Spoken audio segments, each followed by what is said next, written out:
Voici mon cadeau de Noël pour vous que je vous offre avec grand plaisir. Il s'agit du concert de Noël que j'avais organisé pour Noël 2022 en partenariat avec l'association Règles élémentaires qui lutte contre la précarité menstruelle et aussi avec l'association VSPA. Nounou, viens! Et aussi avec l'association VSPA qui propose des activités pour les jeunes de la région Grand Est, toujours sur un thème chrétien. Oui, je sais que tu vas l'écouter ce concert. Le concert est enregistré à l'église adventiste de Mulhouse. Tout n'est pas parfait, clairement, mais j'y ai sincèrement mis tout mon petit cœur pour vous proposer cette balade à travers l'histoire de la nativité. Et si ce que je fais vous plaît, abonnez-vous, likez, partagez, commentez, activez la cloche pour être notifié des prochaines vidéos. Vraiment, ça m'aide plus que vous ne le pensez. Rejoignez-moi aussi sur Instagram et TikTok pour du contenu plus au jour le jour. Et sans plus attendre, je vous laisse avec le concert.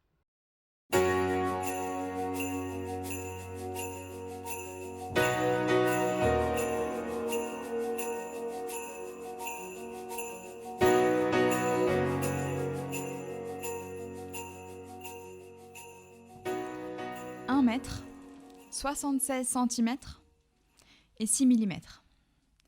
C'est la taille moyenne d'un Français. Autant dire la taille d'un gratte-ciel pour un petit enfant et rien du tout pour le Burj Khalifa qui culmine à 828 mètres à Dubaï. Mais le Burj Khalifa n'est rien en comparaison du mont Everest qui s'élève à 8849 mètres d'altitude. Mais qu'est-ce que l'Everest face à la distance de 149 597 870,7 km qui nous sépare du Soleil. Ce Soleil, cette étoile qui a un rayon de 696 340 km. Ce qui n'est rien face aux 1,8 milliard de kilomètres de diamètre que fait HR 5171A, l'étoile la plus grande connue à ce jour. 1 mètre, 76 cm et 6 mm. Autant ne rien dire. Même si nous avons fait de notre mieux pour nous faire connaître, français ou pas, plus grands ou plus petits que la moyenne, nous nous sommes assurés que, autant que nos moyens le permettent, nous soyons connus. Vivant en communauté, inspirant une crainte viscérale aux animaux, envoyant des machines aussi loin que possible dans l'inconnu spatial. Nous n'avons pas ménagé nos efforts. Mais même avec toute la puissance de notre savoir, de notre nombre, de notre volonté, notre cri se perd dans les profondeurs du cosmos, sans perturber sa tranquillité. 1 mètre, 76 cm et 6 mm. La force illusoire d'un individu, un destin parmi tant d'autres, trop banal pour s'en soucier. Et pourtant, l'espoir qu'on s'en soucie, l'espoir que ça ne soit pas tout, que les 70, 80, 90, que les 100 maigres années vécues ne soient pas qu'une goutte d'eau dans l'océan du hasard. L'espoir chevillé au corps et la volonté d'être assez spécial pour se démarquer aux yeux de ceux qui comptent. Mais qui peut compter face au cosmos ? Qui peut compter face à la mort ? Qui peut compter assez pour qu'avec 1 mètre, 76 cm et 6 mm, nous comptions aussi ? La réponse n'est pas dans la hauteur, pas dans la largeur, pas dans l'individu, ni dans les étoiles. Elle résonne, lors d'une nuit, dans le cri d'un bébé.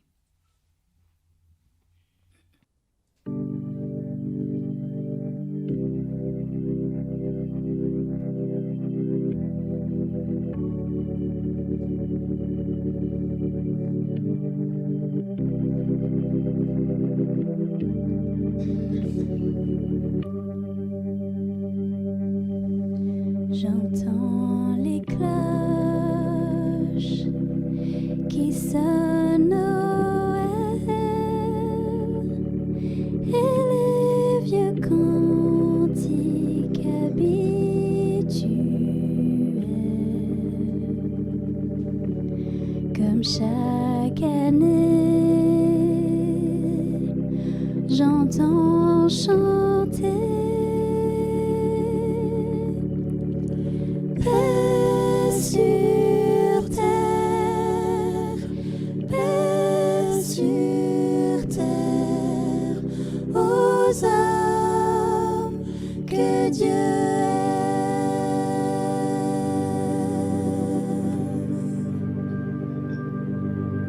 Et j'ai pensé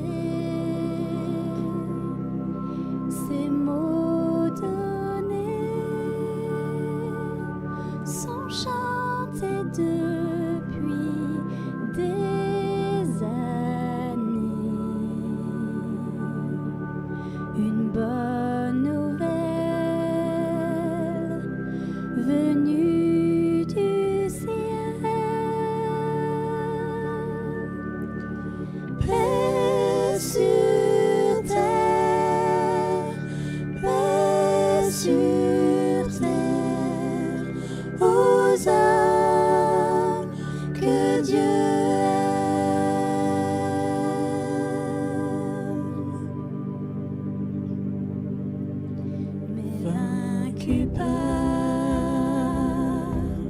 le désespoir.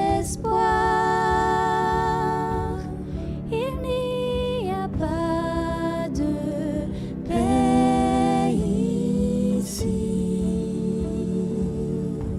Ce monde est froid et ne veut pas de paix sur terre, paix sur terre, aux hommes que Dieu aime. Mais le message résonne encore. Dieu n'est pas mort et jamais ne dort. Le mal mourra, la vie sera. Paix sur terre, paix sur terre, aux hommes que Dieu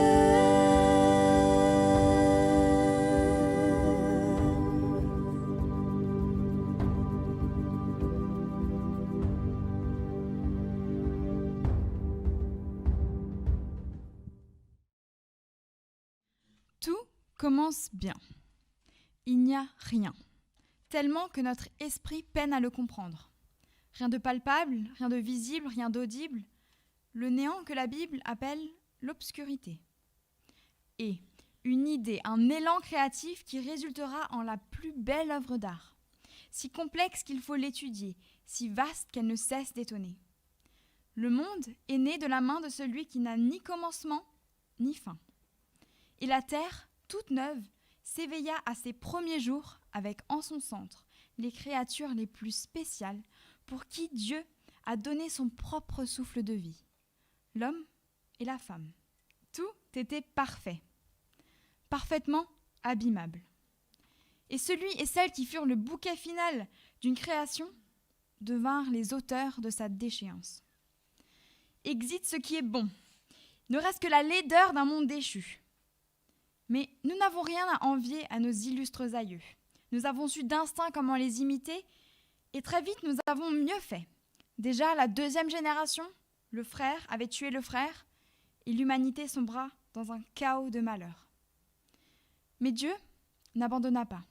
De son génie naquit le plan qui sauverait ses bien-aimés. Il se choisit une famille qui devint un peuple. Israël, le porteur de sa bannière et le symbole que malgré notre propension à créer le malheur, Dieu, lui, reste fidèle dans son amour. Un Dieu fidèle pour un peuple si peu constant. Un Dieu qui délivre de l'esclavage, qui promet un chez-soi, qui ne cesse de guider un peuple qui, en retour, remercie des images. La royauté en Israël connut une fin catastrophique. Puis les Grecs et les Romains, après eux, occupèrent le pays. Pendant 400 ans, ce fut le silence. Plus de prophètes, plus de juges pour parler de la part de Dieu. Alors que la vie sous l'oppresseur était rude, le silence divin était assourdissant. Jusqu'à une nuit. La nuit où ce silence fut déchiré par les pleurs d'un nouveau-né. Emmanuel, Dieu avec nous.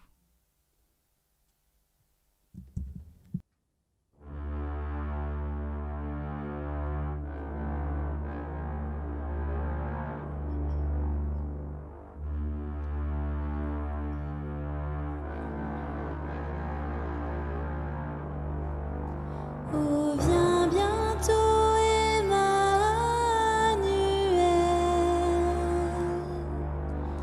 Viens pour délivrer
On devait dire d'elle qu'elle était gentille.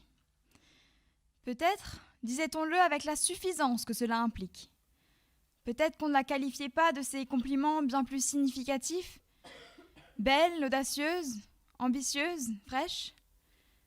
Peut-être qu'à défaut d'autre chose, on la disait gentille. Après tout, elle n'habitait pas les beaux quartiers, elle était d'origine humble et ses perspectives d'avenir excluaient un futur glorieux. Glorieux à nos yeux. Elle ne devait pas porter les vêtements les plus à la mode, les coiffures les plus élaborées. Même son prénom, très courant, est d'une affligeante banalité. Et pourtant, elle ne savait pas que ce prénom serait porté par des milliards de femmes au travers des âges, justement parce que c'est le sien, Marie. Pas parce qu'elle aurait été belle, audacieuse, ambitieuse ou fraîche, mais à cause de sa foi, qui fit d'elle la candidate idéale pour porter l'espoir. Et même si l'idée d'être celle par qui le secours arrive est incroyable, on peut imaginer un doute. Peut-être s'est-elle dit qu'elle n'est que la gentille fille, appelée à un avenir terne. Mais choisissant de croire Dieu plutôt qu'elle-même, choisissant d'être la servante du Seigneur et que ses paroles s'accomplissent pour elle, elle célébra la grandeur divine et se réjouit en lui d'avoir vu en elle bien plus qu'une gentille fille, et de lui donner la charge ô combien cruciale de porter celui par qui elle sera sauvée.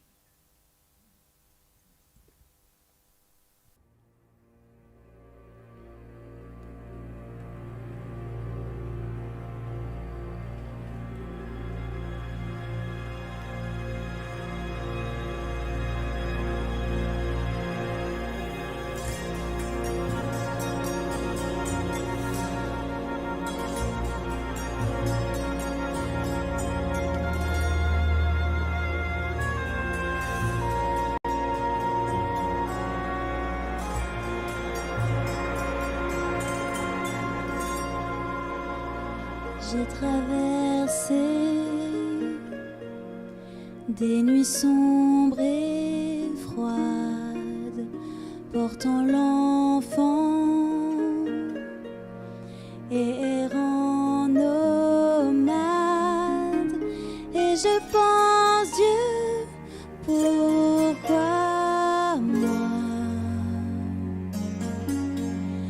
Pourquoi je suis choisi par toi pour porter ton fils, pour porter ton fils.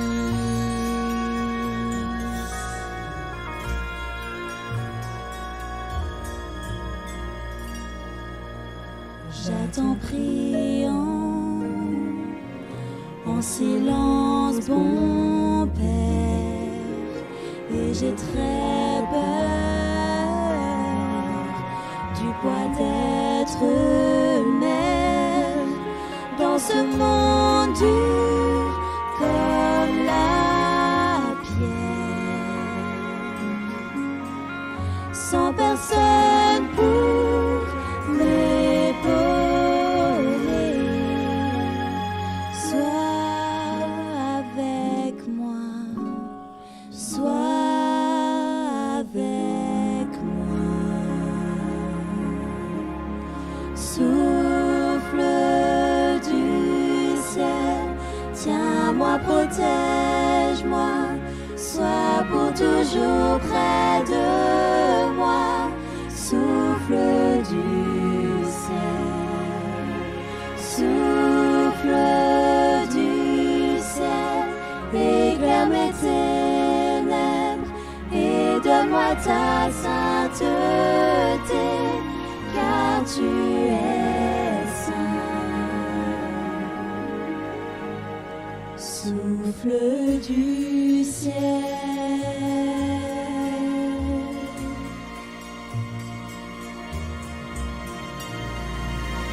Penses-tu parfois, posant les yeux sur moi, que je ne suis pas le meilleur des choix, mais je te retourne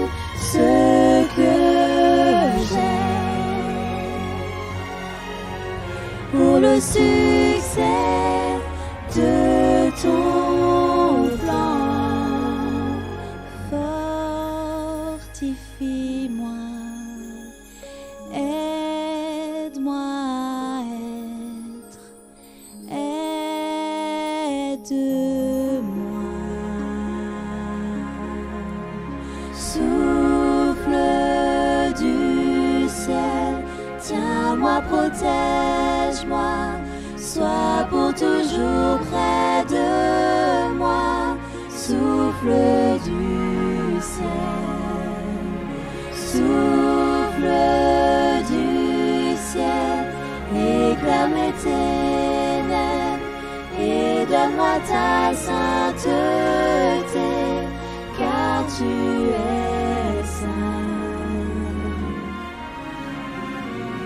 Souffle du ciel, tiens-moi, protège-moi, sois pour toujours près de moi.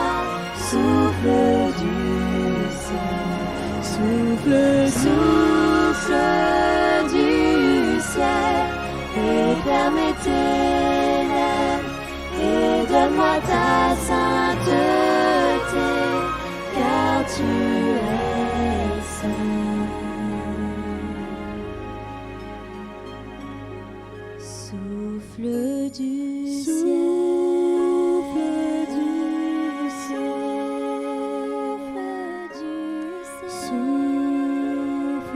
du ciel, souffle du ciel.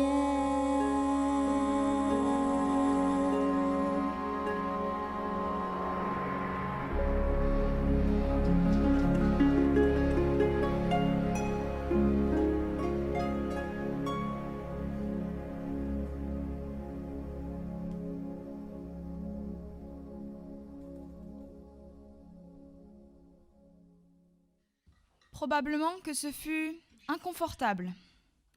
Être vu comme le cocu du village, la bonne pomme qui s'est fait avoir, il avait sans doute prévu autre chose. Casser la tirelire et faire un beau mariage, accueillir sa femme dans une maison qu'il aurait construite, profiter de cette nouvelle vie à deux, et après, avoir des enfants.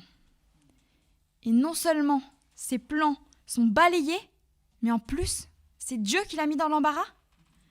Ne sait-il pas à quel point il faut du temps à celui qui ne porte pas l'enfant pour qu'être papa soit une réalité ? Que la venue d'un enfant ne devient concrète que quand on tient l'enfant dans ses bras ? Alors que dire d'un enfant dont on n'est même pas le père ? Et que dire du fait d'élever un enfant en tout point supérieur ? Son fils le verrait-il quand même comme un héros, comme tous les enfants ? Se vanterait-il avec fierté, arguant que son papa, à lui, c'est le plus fort, alors que dans ce schéma, le fils aura déjà dépassé le père ? Alors que peut-il bien apporter à cet enfant qui n'est même pas encore né ? Pourtant, Dieu l'avait prévu, lui aussi. Minutieusement, il l'avait créé des gènes de ses ancêtres. Descendant des rois, comme le disent des prophéties, annonçant un Messie affilié au roi David. Mais c'est lui qui descend de David. Pas Marie, mais lui, Joseph. Celui qui n'a pas de lien de sang avec son fils à venir. En inscrivant sa filiation dans les textes anciens, Dieu l'inscrit, lui, comme père du Sauveur. Le père, le premier représentant de Dieu lui-même pour son petit enfant. Sachant plus que tout homme que son fils le dépassera, Joseph accepte pourtant. Tant pis pour les qu'en dira-t-on, tant pis pour l'inconfort. Seul compte son fils. Et quel fils ?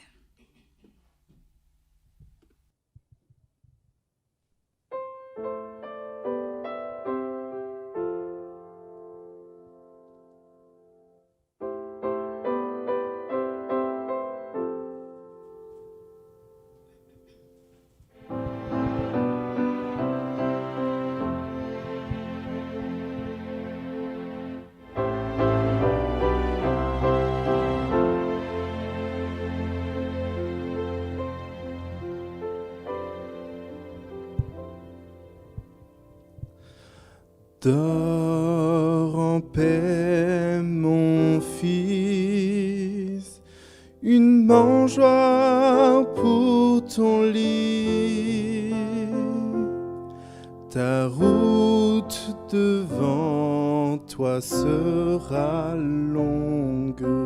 Repose-toi à présent. Peux-tu percevoir le poids de ta gloire? Sais-tu le prix à payer? Où le Père garde-t-il ton cœur apaisé pour que tu dormes ce soir? Dors en paix, mon fils, dors et rêve encore. Ce monde peut t'attendre, juste ce moment. Dors profondément.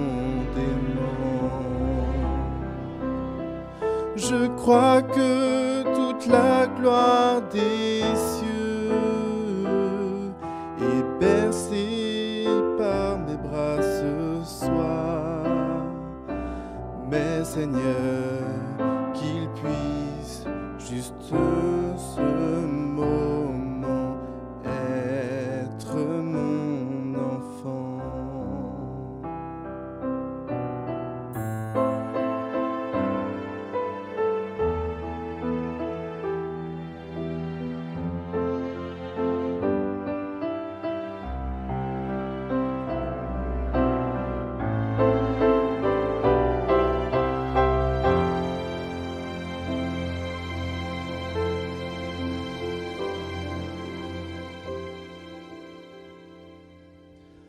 Dors en paix, mon fils. Bébé, ferme tes yeux. Bientôt tu sauveras le monde. Mais maintenant, mon cher enfant, mon Jésus, dors bien.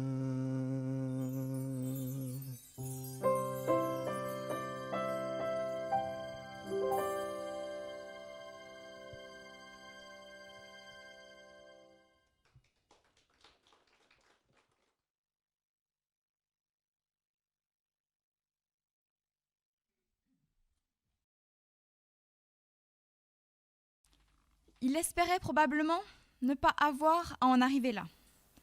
Probablement qu'il aurait voulu que ses enfants échappent à tant de tourments et éviter de s'infliger des maux que seule la cruauté humaine peut inventer. Mais son cœur de père avait tout prévu, même le pire. Il était hors de question que ses enfants bien-aimés ne périssent. Certainement pas. Il faudra lui passer sur le corps. Et l'expression n'aurait pu être mieux choisie. Il ne sera pas dit que Dieu est un lâche. Enfin si, ça sera dit, mais rien n'est plus faux. Car depuis que nos premiers parents ont fait le choix de la mort, Dieu a mis en place le plan B. B comme bien mené. Dès le début, Dieu annonce la venue d'un sauveur. Au fil des années, il donne des détails sur sa venue par la voix des prophètes. Né d'une vierge, descendant des rois, né à Bethléem, mais aussi de Nazareth, et comme un signe pour tous les peuples, sa naissance fut marquée d'une étoile, guidant ceux qui attendaient encore le Sauveur, à son berceau. Étonnamment, ce ne furent pas les grands du pays d'Israël qui se précipitèrent à son chevet, mais des hommes venus d'Orient. Seule la tradition les a nommés et les a dénombrés. La Bible, quant à elle, ne donne que leur provenance et détaille les cadeaux qu'ils apportent. Ces mages, visiblement riches, ont su garder leur enthousiasme quant au plan B de Dieu. B comme bénédiction pour tous les peuples.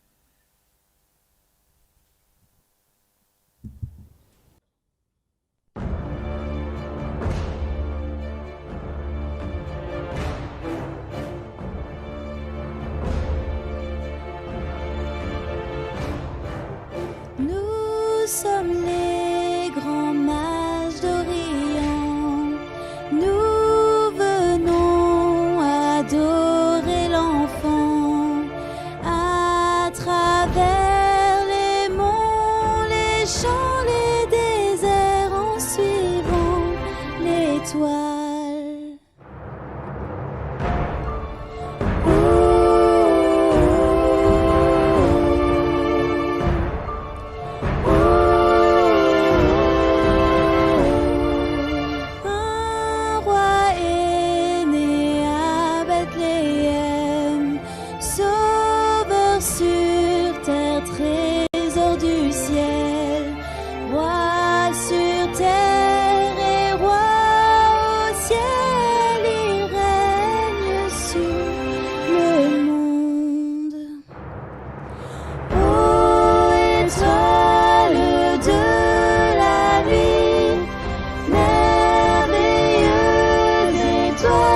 l'encens, pour l'enfant Dieu. Vers lui montent nos prières, nos chants, nous l'adorons. Moi je lui apporte la myrrhe, son parfum embaume la nuit. Pour l'enfant Jésus, un cadeau de roi, car je le vénère. Ô étoile de la vie, merveilleuse étoile, tu luis. Vers l'enfant tu nous conduis, vers la lumière je te suis. Moi je lui apporte de l'or, un bien moins précieux que lui, car la joie paix, la vie se trouve à son berceau.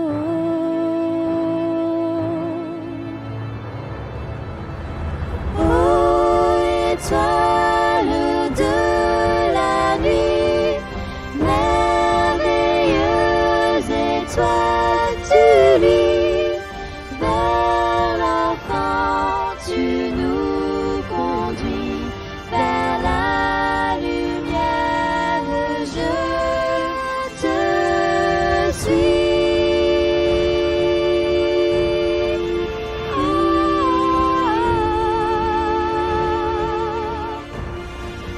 Je te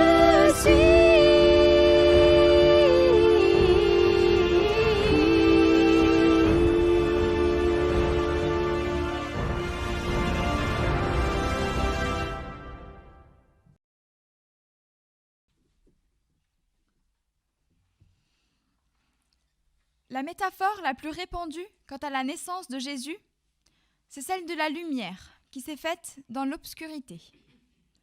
Mais je crois que pour certains protagonistes de l'histoire, ça a largement dépassé la métaphore. Jésus naît pour les êtres humains, sans distinction d'ethnicité, de genre ou de classe sociale. Et il est pertinent pour tous, pour les mages étrangers issus d'une classe aisée et aussi pour les plus modestes. À son berceau se rassemblèrent des bergers. Mais attention, si aujourd'hui on a une image très romancée du métier, à l'époque, ce n'était pas du tout le cas. Berger, autant dire bouseux. Mais c'est pourtant les bergers qui eurent l'expérience la plus exceptionnelle. Du genre que je suis convaincue qu'en rentrant chez eux, les mariés d'entre eux ont dû dire à leur femme : « Chérie, je suis désolée, mais finalement, notre mariage n'est plus que le 2e plus beau jour de ma vie. » Imaginez une nuit très banale, autour d'un feu avec les collègues, imaginant la venue d'un sauveur. Le Messie attendu depuis des années. Et soudainement, ce n'est plus un rêve. Un ange, un vrai ange se tient devant vous et vous annonce que ça y est, il est là, ce n'est plus hypothétique. Et puis tout d'un coup, ce n'est plus qu'un ange, ce qui est déjà assez impressionnant, mais c'est une foule d'anges qui chantent et laissent exploser leur joie. La lumière, les bergers, ils en ont eu plein les mirettes. Et je crois sincèrement que leurs jambes ne les ont pas portées assez vite pour aller rejoindre ce petit bébé qui allait tout changer.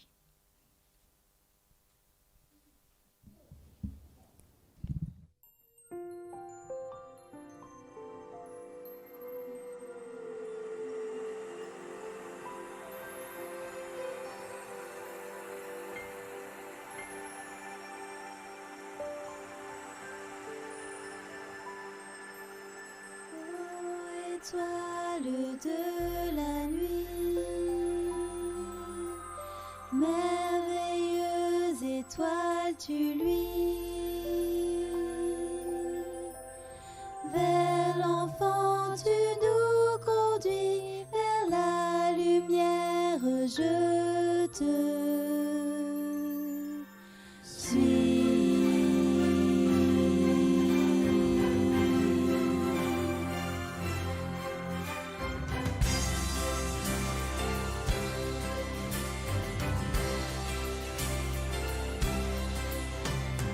Depuis le début, Dieu le Père avait un plan éternel, révélé par la loi et les prophètes, pour sauver toute l'humanité. Il parle après le silence, dans le calme d'une nuit étoilée. Et Emmanuel sur la terre est né. Et le Père dit que la lumière soit, que la lumière soit. Quelle étincelle perçant la nuit d'une éclatante lumière. L'espoir pour tous les hommes est né ce soir. Quand Dieu envoie son Fils et dit que la lumière soit.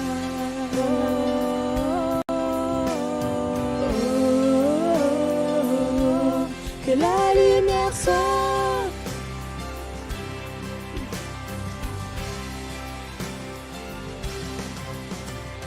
Ceux qui marchaient dans les ténèbres se sont rassemblés à son chevet. Les humbles bergers agenouillés, Des mages qui suivent une étoile. Ensemble les riches et les pauvres, témoins de Dieu qui les sauve. Et les anges dans le ciel la naissance d'une glorieuse lumière. Que la lumière soit, quelle étincelle perçant la nuit d'une éclatante lumière. L'espoir pour tous les hommes est né ce soir. Quand Dieu envoie son Fils et dit que la lumière soit. nous qui sommes siens, on cet appel à le louer, à le partager, pour qu'un jour la présence de Jésus brille dans tous les cœurs, tous les foyers. Il brille dans nos cœurs, étoile de la nuit, grande étoile, tu lui. Que la lumière soit, quelle étincelle perçant la nuit d'une éclatante lumière. L'espoir pour tous les hommes est né ce soir. Quand Dieu envoie son Fils, dit que la lumière soit. Quelle étincelle perçant la nuit d'une éclatante lumière. L'espoir pour tous les hommes est né ce soir. Quand Dieu envoie son Fils, et dit que la lumière soit. Oh, oh, oh, Que la lumière soit. que la lumière soit.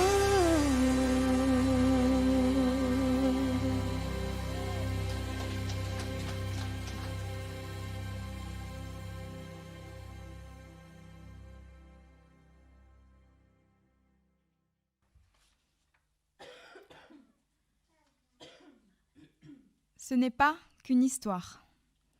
Nous touchons au but du récit. Et peut-être que la mélancolie de finir ce moment, cette période de l'année vous étreint.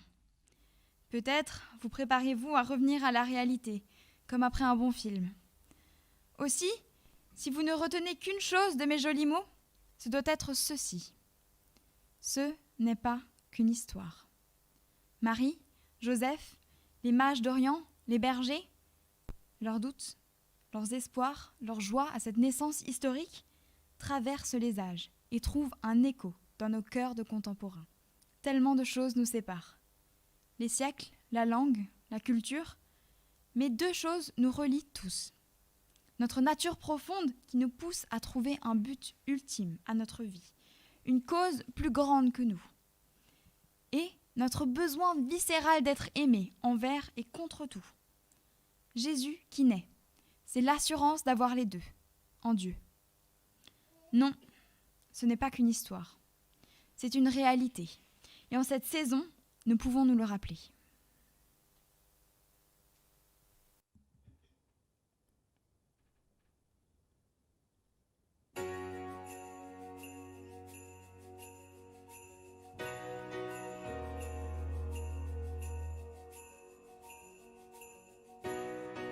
Ton chagrin, tes soucis, ils t'obsèdent. Mais il y a un remède. La bataille que tu ne peux pas gagner.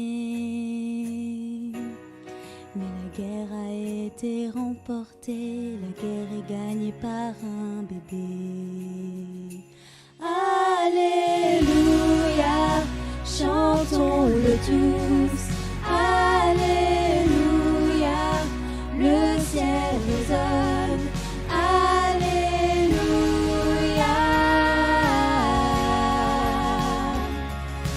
la joie et l'espoir sans fin commencent avec un bébé.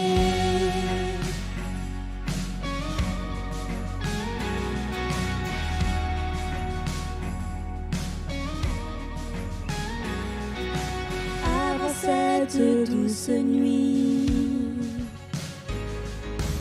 le sauveur de Jésus-Christ. Le monde soupirait de douleur. Et le ciel répondit par la douceur et l'innocence d'un bébé. Alléluia, chantons-le tous. Alléluia, le ciel résonne. Alléluia,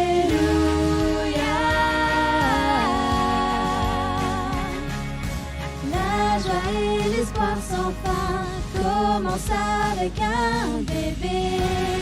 Oh, oh, oh,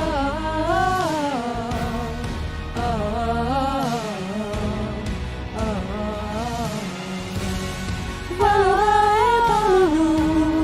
Sans couronne et sans autour, l'enfant qui n'a pas de lit, mais qui donne à tous la vie. Entends-tu les anges chanter, alors qu'on vient se prosterner, sa majesté étonnante. Alléluia au grand roi. Alléluia, Chantons-le tous. Alléluia, le ciel résonne. Alléluia.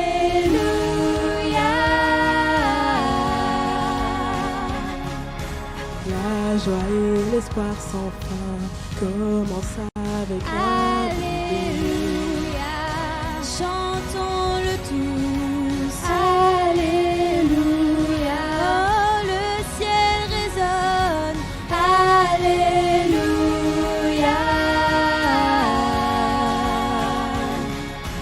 la joie et l'espoir sans fin commencent avec un bébé.